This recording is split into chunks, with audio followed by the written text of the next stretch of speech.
আসন্ন নির্বাচন বানচালের লক্ষ্যে ঢাকাসহ সারা দেশে মিছিল ও কর্মসূচি পালন করছে ছাত্রলীগ।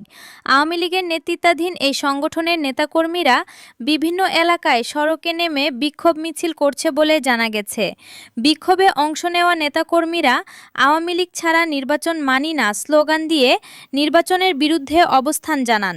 তাদের দাবি, আওয়ামী লীগকে বাদ দিয়ে কোনো গ্রহণযোগ্য নির্বাচন সম্ভব নয়।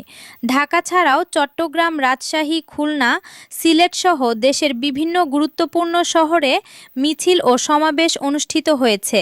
কোথাও কোথাও যান চলাচলে বিঘ্ন ঘটার খবরও পাওয়া গেছে। এদিকে রাজনৈতিক বিশ্লেষকরা মনে করছেন, এসব কর্মসূচির ফলে নির্বাচনী পরিবেশ আরও উত্তপ্ত হয়ে উঠতে পারে। পরিস্থিতি নিয়ন্ত্রণে রাখতে আইনশৃঙ্খলা বাহিনী সতর্ক অবস্থানে রয়েছে। কুষ্টিয়ার দৌলতপুরে দুধ দিয়ে গোসল করে বিএনপিতে যোগদান করেছেন আওয়ামী লীগের স্থানীয় এক কর্মী। এ ঘটনার ভিডিও সামাজিক যোগাযোগ মাধ্যমে ছড়িয়ে পড়লে মুহূর্তেই তা ভাইরাল হয়ে যায়।